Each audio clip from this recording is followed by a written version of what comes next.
The first time Ethan found the creature, it was barely alive. Rain poured hard over the dark forest floor, mixing with the creature's blood. It was small, no bigger than a house cat, but its claws were sharp and its eyes glowed faintly in the dim light. Ethan had never seen anything like it before. Its striped fur looked almost like fire, and its breathing was weak. He knew he should leave it alone. Every survival guide said never to touch alien wildlife. But something about the way it looked at him stopped him from walking away. He wrapped it in his jacket, feeling its trembling body against his chest. The storm above roared louder, and he could hear distant growls in the darkness. Something else was out there, searching for the cub. Ethan didn't know if it was the cub's mother or something far worse. His instincts told him to move fast. He didn't have a plan, but he knew he couldn't leave it to die. By the time he reached his shelter, the creature had stopped shaking. It stared at him with unblinking golden eyes, studying him as though it could read his thoughts. Ethan laid it down on a blanket and gave it water. To his surprise, it drank without hesitation. Hours passed, and the cub didn't make a sound. That silence made Ethan uneasy.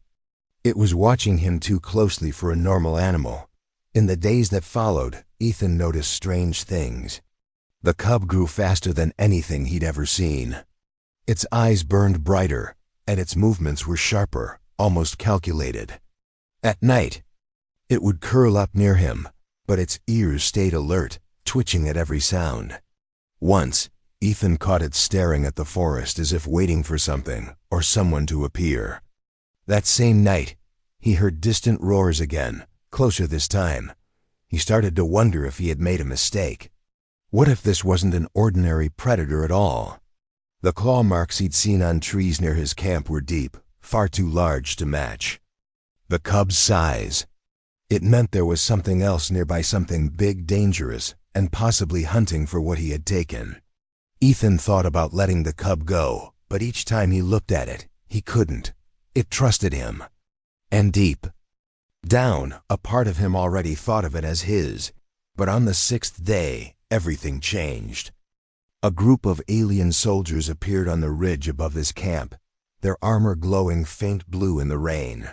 They didn't speak his language, but their weapons were raised and their eyes were fixed on the cub. Ethan felt the cub press against his leg, its fur bristling. The leader of the aliens stepped forward, spoke a single word, and the cub froze. Ethan didn't understand the word, but the tone was enough to chill him. It was the kind of tone used for royalty. Ethan didn't move. The rain dripped from the edges of his jacket as he kept his body between the cub and the alien soldiers. The cub's golden eyes were locked on the leader, and its fur was standing up like a warning. The leader, a tall alien with dark scaled skin and silver armor, slowly lowered his weapon, but his soldiers kept theirs aimed. They weren't here to attack him, not yet. They were here for the cub. One of the soldiers stepped forward, holding a small glowing device. The moment it lit up, the cub let out a sound Ethan had never heard before, a deep, vibrating growl that seemed far too big for its small body. The soldiers froze. Even through the rain, Ethan could see it, the fear in their eyes. The leader barked something in his language, and the soldiers lowered their weapons in unison. This was no ordinary predator. This was something they respected. Or feared.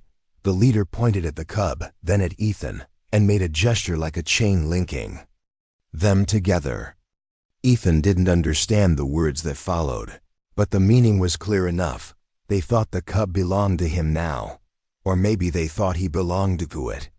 The cub stayed pressed against his leg, refusing to move.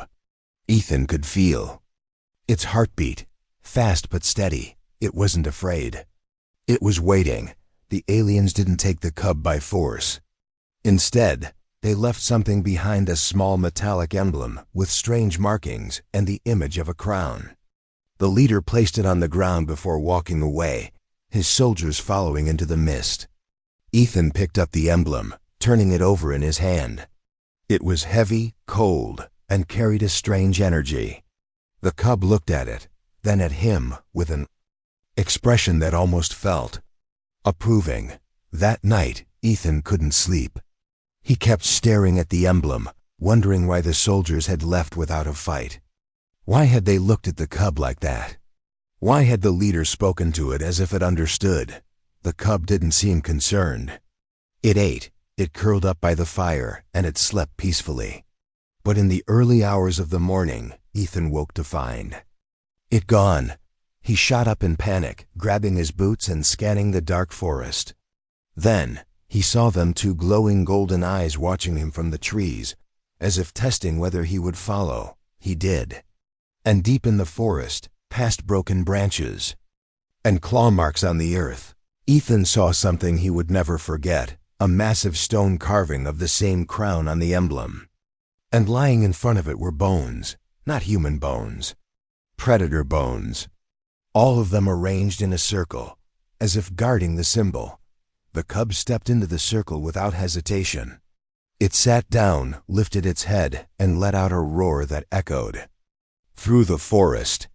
Somewhere far away, something answered. The roar faded into the night, but the forest didn't return to silence. Leaves rustled above, and distant shapes moved between the trees. Ethan felt his grip tighten on the small survival knife at his belt.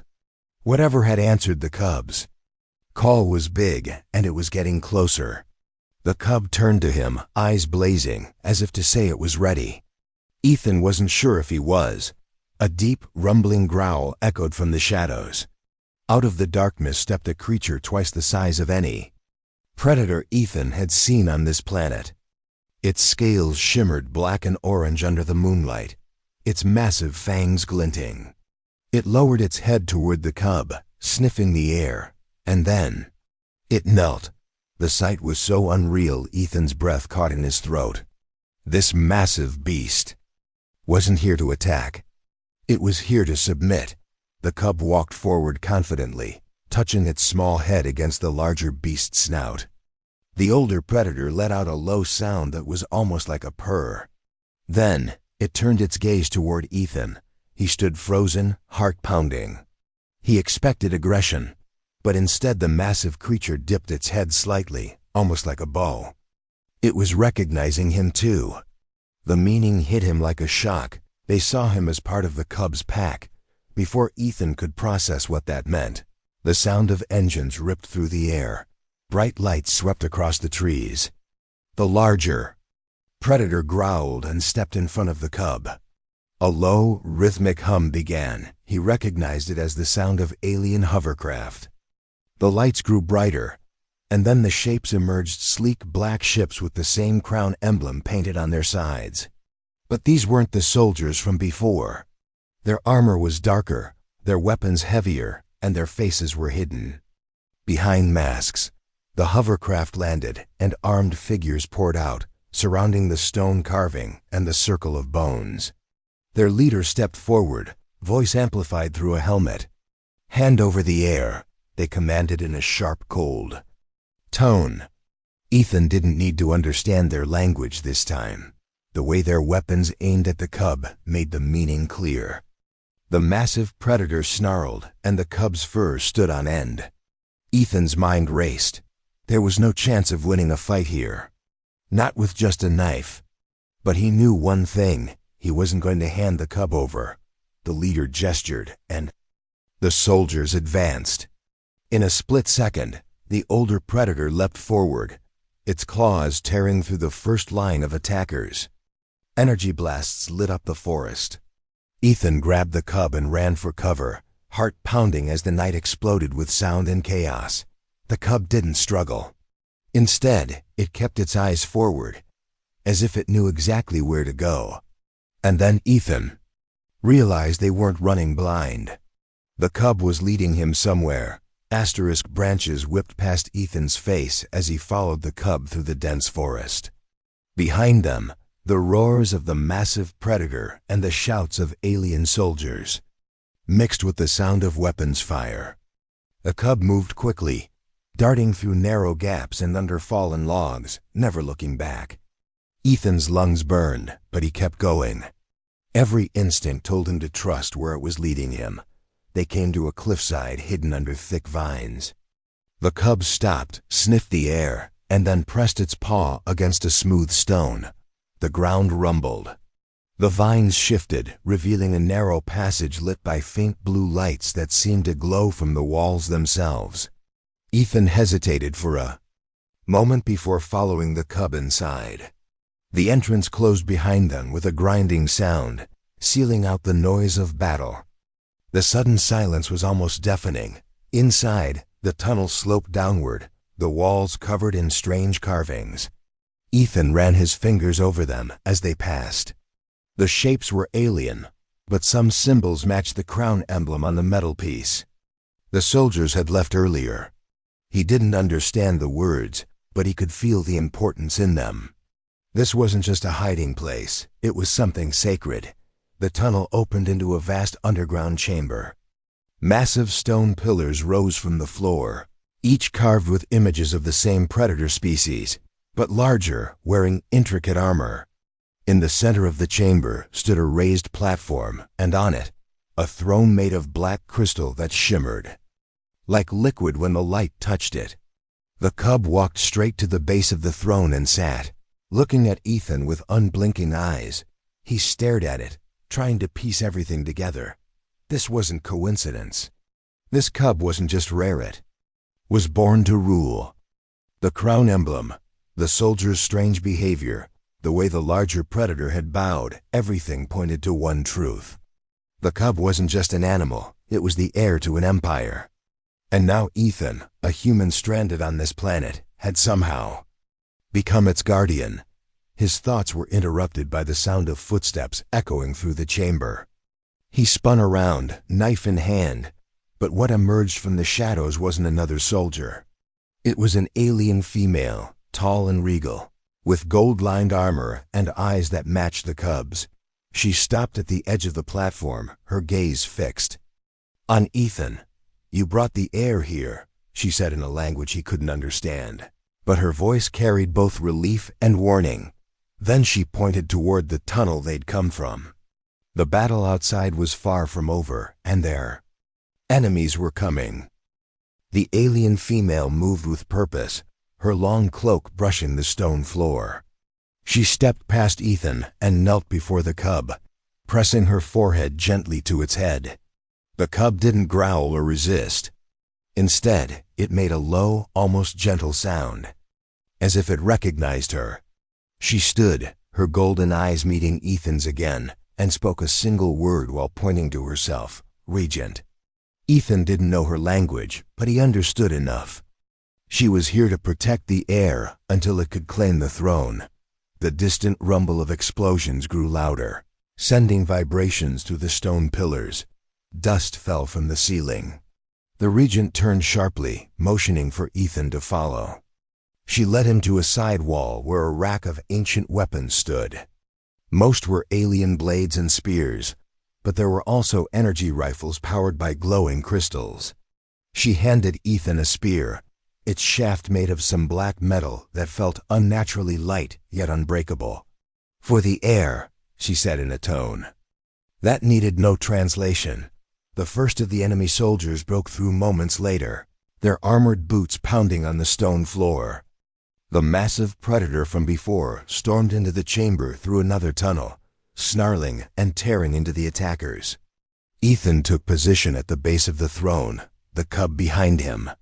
The regent moved like a shadow, her golden armor flashing as her blade cut down soldier after soldier. Energy blasts lit the chamber, turning the air hot and thick with smoke.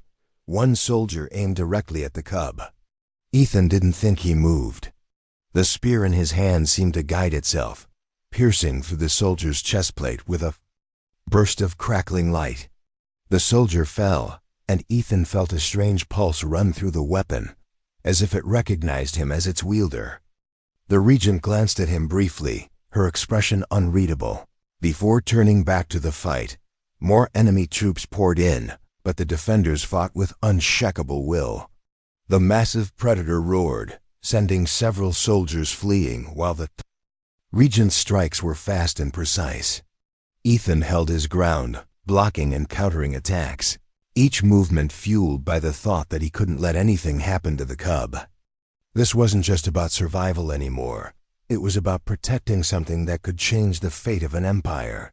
Then, in the middle of the chaos, the leader of the masked soldiers entered. His armor was darker than the rest, his mask marked, with silver lines like a crown turned upside down. He carried no weapon. Instead, he walked straight toward the throne, his voice booming through the chamber. "Give me the heir, and I will let you live." The regent stepped forward, blade ready, but he didn't even look at her. His eyes, hidden behind that mask, were fixed on Ethan. Ethan didn't move. His grip tightened on the black spear. The cub pressed against the back of his legs. The regent's stance shifted, her body angled between him and the masked leader. But she didn't strike. She was waiting for Ethan's choice. The enemy leader stepped closer, his voice calm, almost gentle, as if speaking to a child. "You cannot protect it forever, human. Give me the heir, and you can walk away." Ethan's heart pounded. Every survival instinct screamed at him to take the offer. He could go back to hiding, to safety. But he remembered the cub on that first night, trembling and alone, trusting him when it had no reason to. He remembered the fear in the alien soldier's eyes, the way the massive predator had bowed, the weight of the emblem in his pocket. This wasn't just a wild animal. This was someone's future. And now it was his responsibility. He stepped forward instead of back. The masked leader tilted his head, almost curious. "So be it," he said. Then he moved faster than Ethan thought possible. But the spear in Ethan's hand seemed to know where the strike would come from. It flared with crackling light, blocking the blow and sending the leader staggering. The regent seized the opening, striking with a slash that shattered part of his mask, revealing reptilian eyes that burned with rage. The leader roared and lunged again. But this time, Ethan didn't retreat. He thrust the spear straight into the chest plate, the energy exploding outward with a shockwave that knocked soldiers off their feet. The leader fell, his body crumbling as if the spear had burned him from the inside. The remaining enemy soldiers froze, glancing at each other, then fled into the tunnels. The battle was over. The chamber was silent except for the echo of Ethan's breathing. The regent approached the throne, kneeling beside the cub. She spoke softly in her language, and the cub climbed the steps, curling at the base of the black crystal seat. The massive predator entered slowly, its eyes low, acknowledging its ruler. Then the regent turned to Ethan, her gaze sharp but filled with respect. She placed the metal emblem in his hand again and bowed her head. "You are bound to the heir." "Now," she said, her words clear as if the meaning crossed languages. "Where it goes, you go. When it claims the throne, you will stand beside it. That is the way." Ethan looked at the cub, golden eyes bright in the dim light, and felt the weight of what he had agreed to without speaking. He wasn't just a survivor on a strange world anymore. He was the guardian of a future ruler, and the entire empire would one day know his name.